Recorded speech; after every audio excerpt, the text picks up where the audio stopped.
जिज्ञासु मित्रों, बहुत बहुत अभिनंदन है आप सभी का दिव्य सृजन में। प्रत्येक दिवस की भांति आज भी हम यहाँ पर लाइव चर्चा का कार्यक्रम शुरू कर रहे हैं और आज का जो विषय है वह है समाधि उपाय। तो संप्रज्ञात समाधि के विषय में और असंप्रज्ञात के विषय में थोड़ी थोड़ी जानकारी हमने अभी प्राप्त की है कुछ सूत्रों के माध्यम से। यद्यपि यह ग्रंथ ही समाधि ग्रंथ है, योग शब्द का अर्थ ही समाधि है, तो यह तो बहुत विस्तार से ये चर्चा है कि समाधि उपाय क्या है। लेकिन अभी इस परिवेश में जिस समाधि की चर्चा हो रही है हम उसे समझने का प्रयास करेंगे। तो समाधि उपाय किस प्रकार से यहाँ समझाया जा रहा है, आज उसे हम समझने का प्रयास करेंगे। और यह ऐसा क्यों कहा जा रहा है, कारण क्या है कहने के पीछे, वह भी यहाँ पर हमें स्पष्ट हो जाएगा कि क्यों महर्षि पतंजलि यहाँ समाधि उपाय का समझिए कि एक छोटा सा भाग वो समझा रहे हैं। यद्यपि हमें करना क्या है, योगश्चित्त वृत्ति निरोध। अगर थोड़ा सा पीछे का हम लेते हुए चलें समझते हुए तो रिकैप हो जाएगा पूरा। तो योग सूत्र का प्रारंभ होता है अथ योगानुशासनम। योग अनुशासनम, योग अनुशासन जरूरी है, अनुशासन से ही योग संभव है और यह अनुशासन स्वयं की जिम्मेदारी है, कोई दूसरा जिम्मेदार नहीं होगा इसके लिए, स्वयं ही जिम्मेदार बनना पड़ेगा। और फिर अनुशासन से किस लिए, योग का अनुशासन किस हेतु, तो योग के लिए। और योग क्या है, तो योगस चित्त वृत्ति निरोध। चित्त वृत्ति का निरोध ही योग है और चित्त वृत्ति के निरोध से क्या प्राप्त होगा, तो स्वरूप लाभ होगा। तददृष्टु स्वरूपे अवस्थानाम, स्वरूप की उपलब्धि होगी, स्वरूप की अवस्था प्राप्त होगी। और स्वरूप की अवस्था, चित्त वृत्ति निरोध अगर ना हुई और स्वरूप की अवस्था ना प्राप्त हुई तो फिर स्वरूप कैसा होगा, तो बताया गया वृत्ति सारूप्यम इतरत्र, अर्थात वृत्ति सारूप्यम इतरत्र अर्थात कि वृत्ति ही स्वरूप बन जाएगा। अब यह वृत्ति कितने रूप में स्वरूप बनेगा, तो बताया गया कि पंच वृत्तियाँ क्लिष्टा अक्लिष्टा की 5 वृत्तियाँ हैं जो क्लिष्ट अक्लिष्ट मतलब सुख पैदा करने वाली और दुख पैदा करने वाली यह वृत्तियाँ हैं। जरूरी नहीं है कि हम हर वृत्ति से प्रसन्न ही हों, सुख का ही अनुभव करें, दुख की भी अनुभव। और ये जितनी भी 5 वृत्तियाँ हैं उन सब में सुख दुख का भेद है, उन सब में क्लिष्ट और अक्लिष्ट का भेद है। तो अब वह पंचवृत्तियाँ कौन सी हैं, तो महर्षि पतंजलि यहाँ लिखते हैं प्रमाण विप्रय विकल्प निद्रा स्मृतयः, अर्थात प्रमाण विप्रय विकल्प निद्रा स्मृतय, ये पंचवृत्तियाँ हैं, इनका निरोध करना है और यही हमारा स्वरूप है। जिस समय आत्मा का ज्ञान नहीं है, जिस समय मूल ज्ञान नहीं है, जिस समय पुरुष ख्याति नहीं है, मतलब पुरुष का ज्ञान नहीं है, पुरुष तत्व का ज्ञान नहीं है, आत्मा का ज्ञान नहीं है, उस समय कौन है, फिर वृत्तियां हैं और वृत्तियां ही स्वरूप बन जाती हैं। वृत्तियां ही, वृत्ति सारूप्य मित्रत्र, अर्थात वृत्तियां ही स्वरूप बन जाती हैं।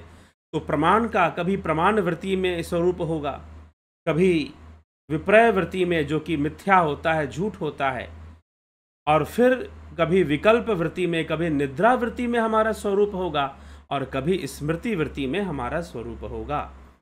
तो स्वरूप ऐसा हो जाएगा, वृत्ति रूप हो जाएगा वो। लेकिन वास्तव में जो स्वरूप है वो तो पुरुष स्वरूप है, वह तो आत्मा है, वह तो चैतन्य है। मन तो ज्योत स्वरूप है अपना मूल पहचान, मन तो ज्योत स्वरूप है अपना मूल पहचान। कि मन, हे मन तू ज्योत स्वरूप है, अपने वास्तविक स्वरूप को पहचान। लेकिन संसार की वृत्तियां, अनेकों वृत्तियां, कभी प्रमाण के रूप में, कभी विप्रय के रूप में, कभी विकल्प के रूप में, कभी निद्रा, कभी स्मृति, ये वृत्तियां ही हमारा स्वरूप बनी रहती हैं, इन्हीं में हम रहते हैं और क्लिष्ट अक्लिष्ट यह दोनों ही प्रकार का अनुभव कराती रहती हैं। तो अब इन वृत्तियों का निरोध होना चाहिए। तो इनका निरोध कैसे होगा? तो महर्षि पतंजलि लिखते हैं, अभ्यास वैराग्याभ्याम तन्निरोध। अब यहां से उपाय की चर्चा शुरू होती है कि भाई चित्त वृत्ति के निरोध के कौन कौन से उपाय हैं, कौन कौन से उपाय हैं चित्त वृत्ति निरोध के। तो चित्त वृत्ति निरोध के समाधि पाद में महर्षि पतंजलि 3 प्रकार के उपाय बताते हैं। 3 प्रकार के उपाय बताते हैं। मैं थोड़ा सा 3 प्रकार के उपायों के बारे में, ताकि कॉन्सेप्ट क्लियर हो, पूरा पिक्चर क्लियर हो, क्योंकि योग सूत्र के जो सूत्र हैं वो बहुत गूढ़ हैं। बहुत अच्छे अच्छे लोगों को भी, विद्वान लोगों को भी समझने में कठिनाई होती है योग सूत्रों को, कि महर्षि पतंजलि कौन सी बात को लेकर कहाँ पर कौन सी बात कह रहे हैं और उसका गूढ़ार्थ क्या है। बहुत गहराई में उतर जाते हैं और बहुत गहरी बात कह देते हैं, तो कई बार यह स्पष्ट नहीं होता।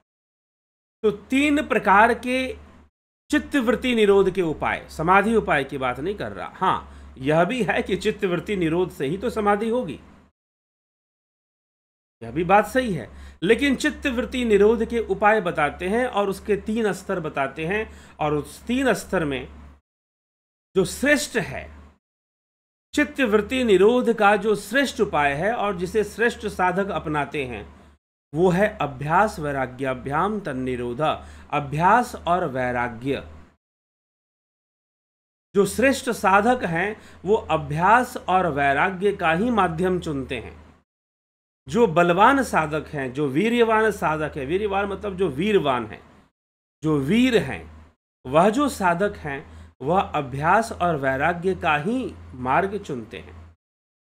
अब दूसरा उपाय क्या है चित्तवृत्ति निरोध का? तो महर्षि पतंजलि कहते हैं चित्तवृत्ति निरोध का दूसरा उपाय है ईश्वर प्राणिधानद्वा, अर्थात ईश्वर प्राणिधान यह दूसरा उपाय है। और यह थोड़े नीचे लेवल के साधकों के लिए है कि वो ईश्वर को अगर मान लेते हैं तो ईश्वर के नाम जप करेंगे तो बाकी चित्तवृत्ति का निरोध हो जाएगा। लेकिन वह लंबा रास्ता भी है और वह थोड़े से नीचे लेवल के साधकों के लिए है।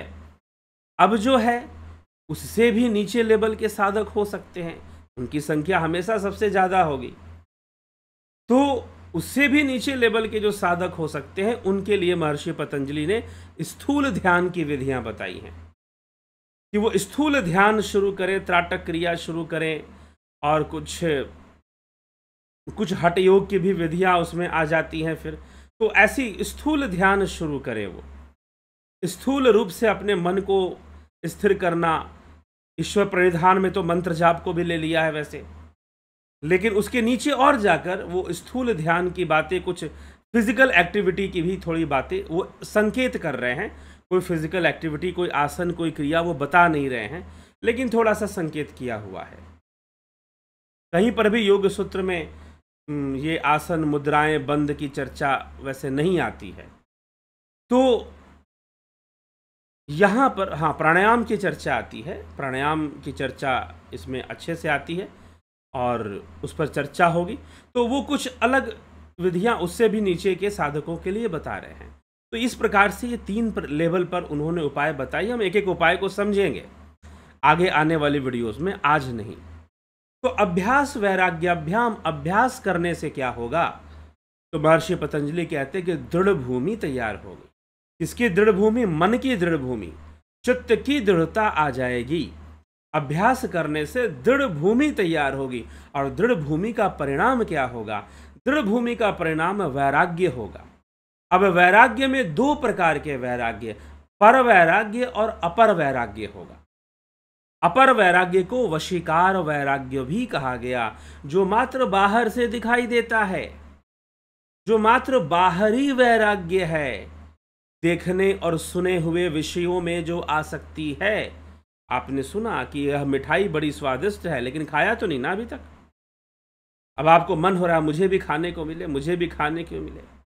देखे और सुने हुए विषयों में जो वासना होती है, देखे और सुने हुए विषयों में जो वासना होती है, जो इच्छा होती है उसको पूर्ण करने की।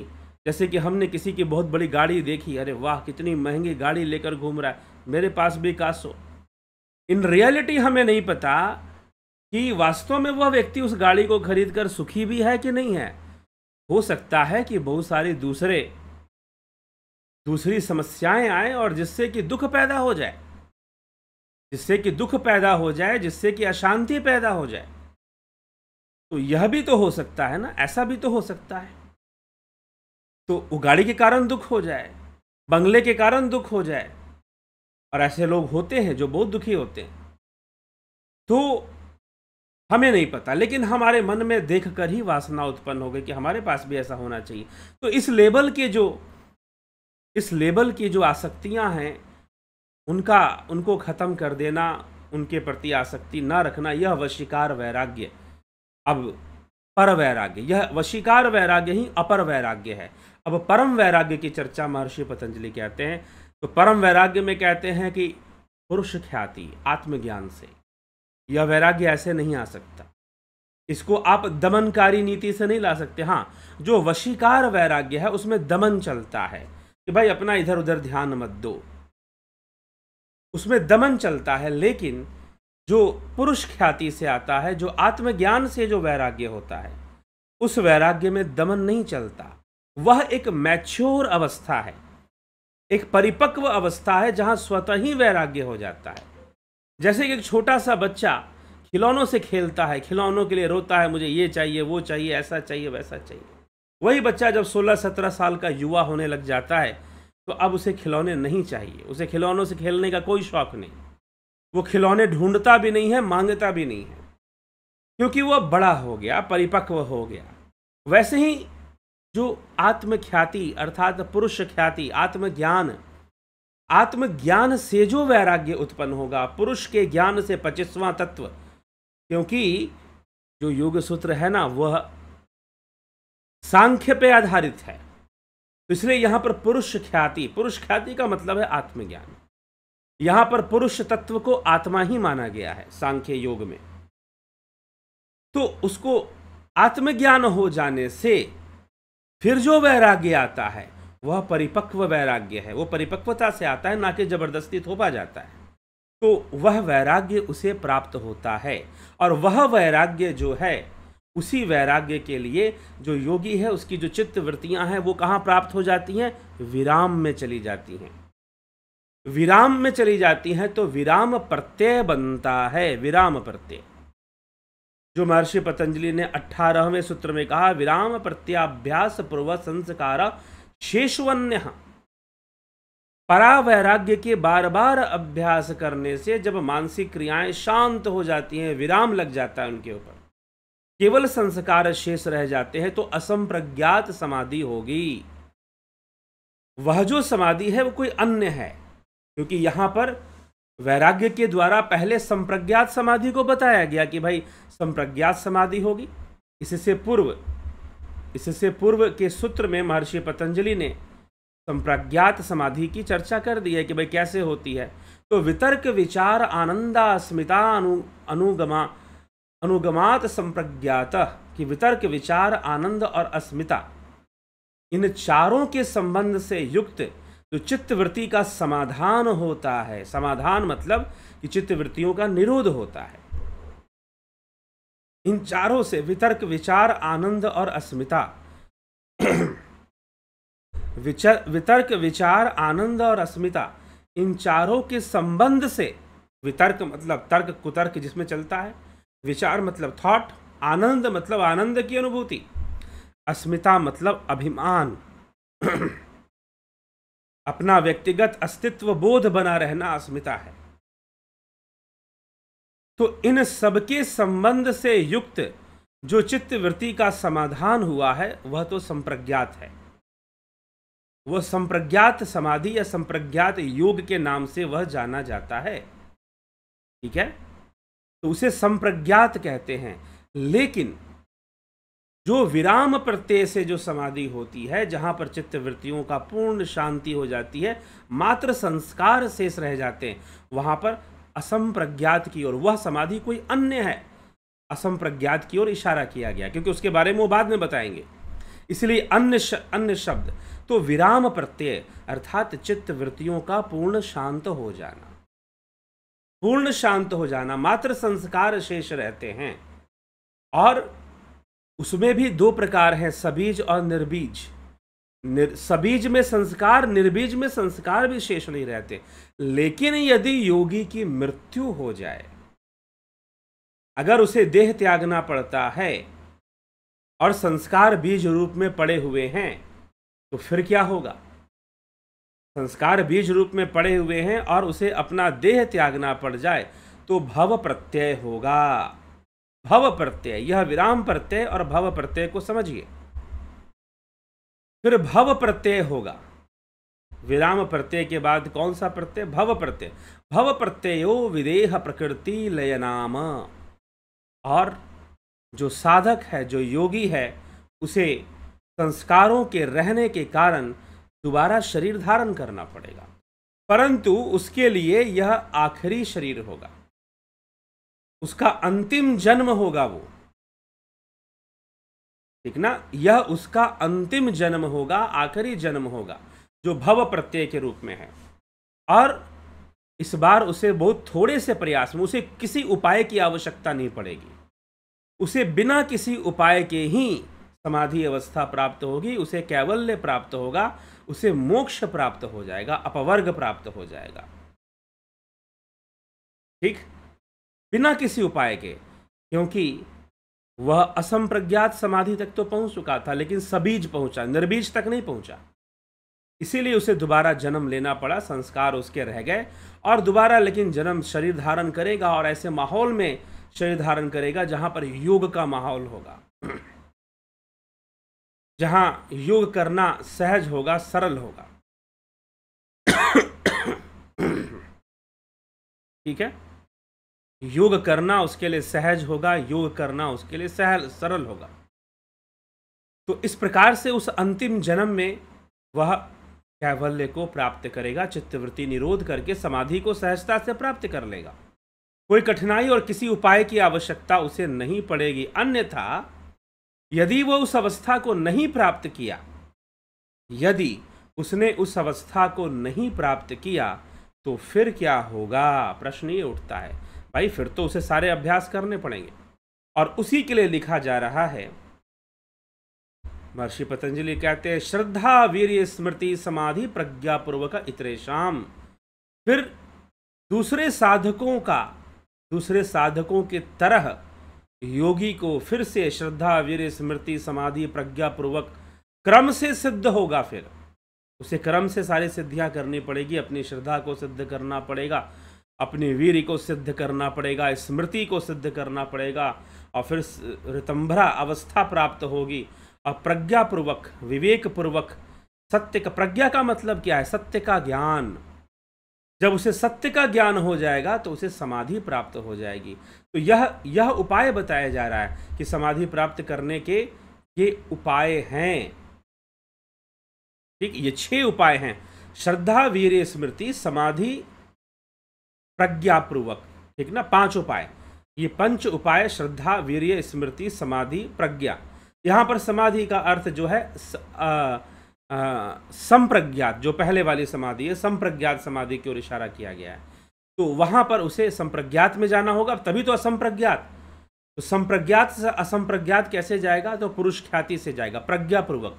प्रज्ञा कहने का मतलब सत्य का ज्ञान, प्रज्ञा कहने का मतलब आत्मा का ज्ञान, प्रज्ञा कहने का मतलब पुरुष का ज्ञान, पुरुष तत्व का ज्ञान। तो वह ऐसे फिर समाधि को प्राप्त करेगा। तो वह फिर से शुरुआत श्रद्धापूर्वक अभ्यास वैराग्य शुरू करेगा। ठीक है, वीर्यवान बनाएगा अपने आप को। वीर्य कहने का मतलब मात्र शुक्राणुओं से नहीं है। यहां पर वीर्य मतलब वो क्षमता, वो शक्ति जो हमारे अंदर, जो वीरता है, ठीक, जो वीरता है, उसको वो प्राप्त होगा। फिर स्मृति को, फिर समाधि असंप्रज्ञात, और फिर सत्य का ज्ञान कर कर निर्बीज समाधि को प्राप्त हो जाएगा। तो उसे इस प्रोसेस से गुजरना पड़ेगा, श्रद्धा, वीर्य, स्मृति, समाधि और प्रज्ञा। इस क्रम से उसे सिद्ध करते हुए आगे बढ़ना पड़ेगा। अगर उसने असंप्रज्ञात समाधि के सबीज समाधि तक नहीं, सबीज समाधि मतलब जो संस्कार युक्त अवस्था है वहां तक नहीं पहुंचा, तो उसे फिर सारे उपायों को फिर से अगले जन्म में भी करना पड़ेगा। हर साधक को उस उपाय से गुजरना पड़ेगा। तो महर्षि पतंजलि अभ्यास और वैराग्य रूपी जो श्रेष्ठ उपाय है चित्तवृत्ति निरोध के लिए, चित्तवृत्ति निरोध के लिए जो श्रेष्ठ उपाय है वह है अभ्यास और वैराग्य। उसके संदर्भ में ये सारी चर्चा कर रहे हैं, उसके संदर्भ में ये सारी बातें कर रहे हैं कि अभ्यास और वैराग्य करो। दृढ़ भूमि होगी, दृढ़ भूमि से वशीकार वैराग्य होगा, वशीकार वैराग्य से के बाद परम वैराग्य होगा, पुरुष ख्याति से, आत्मज्ञान से। परम वैराग्य से असंप्रज्ञात और समाधि जैसी कुछ स्थितियां आती हैं जो कि वितर्क और विचार, आनंद और अस्मिता से संबंध बनाकर बनती हैं, और उससे भी योगी आगे बढ़ेगा तो असंप्रज्ञात निर्बीज सभी समाधि की ओर आगे बढ़ जाएगा। ठीक है, और उसमें यदि वो चूक गया, निर्बीज तक पहुंचने में चूक गया, सबीज में रह गया, संस्कारों के साथ रह गया, संस्कारों के बीज, कर्म संस्कार के बीज विद्यमान रह गए और निर्बीज अवस्था को वो प्राप्त न हो पाया, तो फिर क्या होगा? तो फिर भव प्रत्यय को वो प्राप्त होगा, विराम प्रत्यय उससे छूट जाएगा और भव प्रत्यय को वो प्राप्त होगा, और भव प्रत्यय को प्राप्त होकर वह बड़ी आसानी से अपनी मुक्ति कर लेगा। अगले जन्म में दोबारा शरीर उसको धारण करना पड़ेगा, क्योंकि अभी कर्म संस्कारों के बीज हैं। यदि उसकी मृत्यु होती है तो, ऐसे योगी की अगर मृत्यु होती है तो दोबारा शरीर वो धारण करेगा अपने योग को पूर्ण करने के लिए। ठीक है, और अगर वह सबीज की अवस्था को भी नहीं प्राप्त कर पाता, उससे नीचे ही काफी रह जाता है, तो फिर उसे पुनः पूरे क्रम से उपाय करना पड़ेगा। और वो क्रम क्या होगा? श्रद्धा, वीर्य, स्मृति, समाधि, संप्रज्ञात समाधि और प्रज्ञा। श्रद्धा, वीर्य, स्मृति, संप्रज्ञात समाधि और प्रज्ञा। तो ऐसे कर कर वह जो है असंप्रज्ञात समाधि उसकी सिद्ध होगी। असंप्रज्ञात तब जाकर, पहले संप्रज्ञात आएगी फिर असंप्रज्ञात, तब उसकी असंप्रज्ञात समाधि सिद्ध होगी और वह सबीज से निर्बीज की यात्रा करेगा, निर्बीज समाधि में लीन हो जाएगा।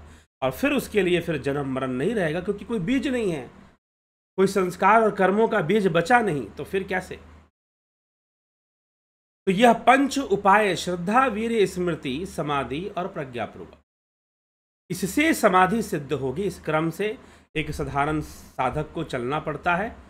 तो साधारण साधक, विशेष साधक, समाधि प्राप्त साधक, अभ्यास और वैराग्य का मार्ग महर्षि पतंजलि यहाँ दिखा रहे हैं, और यह सबसे श्रेष्ठ उपाय इसको माना जाता है, अभ्यास और वैराग्य का उपाय। ठीक है, तो ये सारी चर्चा इस प्रकार से महर्षि पतंजलि हमारे समक्ष स्पष्ट कर रहे हैं। स्पष्ट कर कर हमें भी समझने की आवश्यकता है समाधि का यह विषय, और विशेषकर जो विद्यार्थी हैं जिनको परीक्षाएं देनी हैं, वो जरूर इसमें जो इम्पोर्टेंट पॉइंट्स हैं उसे नोट कर लें, उसे नोट कर लें। अब जो है चित्तवृत्ति निरोध का दूसरा उपाय हम कल देखेंगे। चित्तवृत्ति निरोध का दूसरा उपाय, पहला उपाय तो अभ्यास वैराग्य, उसकी चर्चा यहां तक थी जो आज हमने सुना। ठीक है, अब चित्तवृत्ति निरोध का दूसरा उपाय क्या है? ईश्वर प्रणिधान। चित्तवृत्ति निरोध का दूसरा उपाय है ईश्वर प्रणिधान। तो हम ईश्वर प्रणिधान को समझने का प्रयास कल के व्याख्यान से करेंगे कि महर्षि पतंजलि इस उपाय को कैसे समझा रहे हैं, इस उपाय को कैसे बता रहे हैं। तो चलिए देखते हैं आप में से किन लोगों ने विशेष कुछ कमेंट किया है। चर्चा लायक कमेंट होगा तो चर्चा की जाएगी। नवजोत नाथ जी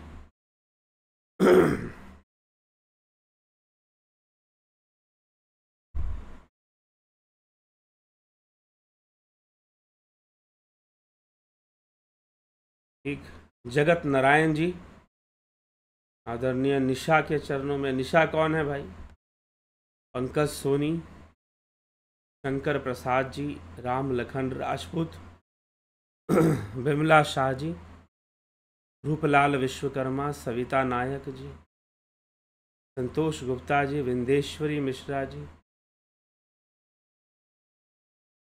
विनोद के सूद जी, राम निवास मीना जी, योगेंद्र पंडित, उषा श्रीवास्तव, एके त्यागी जी, राहुल तिवारी जी, जय श्री राम, अपूर्व विश्वकर्मा,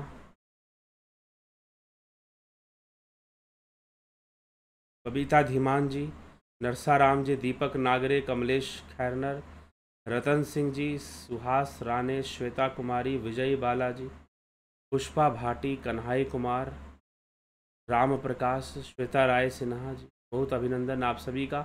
अवनी प्रधान जी, अमन कक्कर, काशीनाथ, ओम तत्सत गुरु जी प्रणाम। मुझे जागृत अवस्था में हमेशा नाद सुनाई पड़ता है, ध्यान में अंदर से आनंद की लहरें उठती हैं, शरीर शून्य अवस्था में होता है। यह अवस्था क्या है? अच्छी अवस्था है। आप उन्मनी अवस्था की ओर प्रस्थान कर गए हैं, अच्छी अवस्था है, आनंद लूटिए। ध्यान योग का कोर्स आपने किया है और उसका पूरा लाभ उठा रहे हैं, ये बहुत अच्छी बात है काशीनाथ जी कि आप ध्यान योग का कोर्स करके इसका पूरा लाभ उठा रहे हैं। शिखर शर्मा जी, अशोक गोयल जी, धनराज सिंह राजपूत, अर्जुन पाटिल, शिवम भट्ट जी, हीरालाल यादव, राहुल तिवारी, विष्णु चंद्र मौर्य, सुप्रीत जी, देवेंद्र सिंह राठौड़, विक्रम भाई, दीपेंदु घोष, रचना जी, योगेंद्र पंडित, मनीष यादव, हर हर महादेव, जय श्री राम, जयंती भाई पटेल, ज्योति दत्ता जी, ओम नमः शिवाय, जय गौरी शंकर, नमो नमः, जय सिया राम, जय श्री कृष्ण। कमलेश उपाध्याय जी, बीखू कुचाड़िया जी, राज भिराद, रामविलास जी, रेणु भंडारू जी, माधुरी कोल्हे जी, विक्रम सिंह, आदित्य खास रेसिपी, अशोक माली, घनश्याम सरोदे, अखिलेश टेलीकॉम, राहुल राम, बलवंत सिंह गोहिल, अनिल कुमार जी, रामविलास जी। सर कितना दुर्भाग्य की बात है कि जीवन जीने के का मन नहीं करता है, फिर भी जीना पड़ रहा है।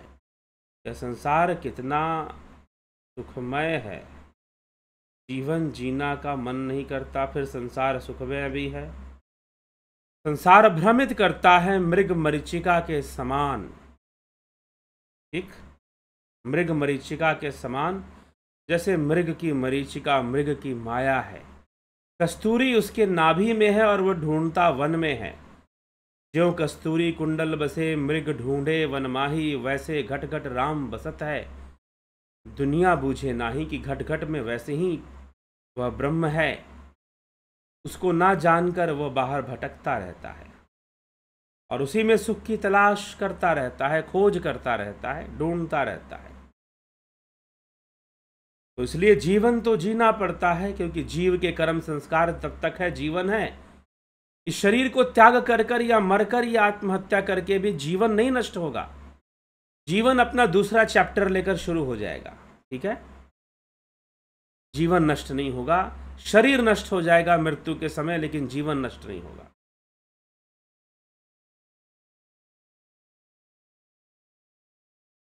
सर मुझे योग निद्रा में 3 सूर्य की जैसी प्रज्ञा ध्यान मुद्रा में दिखाई दी, इसका क्या अर्थ होता है?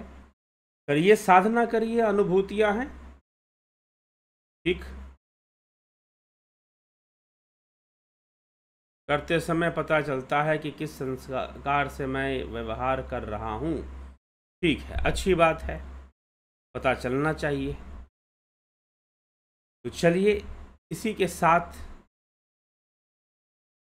आज के कार्यक्रम को हम विराम देंगे। कल फिर मिलते हैं लाइव चर्चा में, और कल का बहुत ही महत्वपूर्ण और रुचिकर इंटरेस्टिंग टॉपिक है ईश्वर प्रणिधान, क्योंकि सांख्य शास्त्र ईश्वरवादी नहीं है, ईश्वरवादी नहीं है, और विकासवादी है, सांख्य शास्त्र परिणामवादी है। विकासवादी और परिणामवादी है सांख्य दर्शन, सांख्य फिलॉसफी। और उसके आधार पर योग सूत्र में चर्चा है। तो सांख्य में तो ईश्वर की चर्चा नहीं, तो फिर योग सूत्र में ईश्वर की चर्चा किस ढंग से की गई है, यह अपने आप में बहुत ही रोचक विषय है। क्योंकि यह चर्चा वेदांत की तरह भी तो नहीं है, सांख्य की तरह भी नहीं है, न्याय और वैशेषिक में भी ईश्वर की चर्चा है तो उसकी तरह भी नहीं है। यह ईश्वर का चर्चा एक अलग ही कॉन्सेप्ट है योग सूत्र में। उन्होंने ईश्वर के बारे में किस ढंग से बताया, किस ढंग से वर्णन किया है, तो हम उसे कल समझते हैं और ईश्वर प्रणिधान को समझने का प्रयास करें। तो चलिए इसी के साथ विराम देते हैं आज के कार्यक्रम को, और कल फिर मिलते हैं लाइव चर्चा में 9 PM पर। बहुत बहुत आभार आप सभी का। वीडियो आपको सही लगे तो इसे जरूर शेयर कर दें। ये सारे वीडियोस आम जनमानस के साथ ही साथ साधारण जिज्ञासुओं के साथ ही साथ जो स्टूडेंट्स हैं, जो एग्ज़ाम देते हैं योग के विषय में, उनके लिए भी बहुत ज़रूरी है। तो एक आप इसलिए श्लोकों का सीक्वेंस लेके चला जाता है और बताया जाता है कहाँ पर क्या अर्थ निकल रहा है। ज़रूर आप नोट करते जाएं और लाभ उठाएं। तो बहुत बहुत आभार आप सभी का।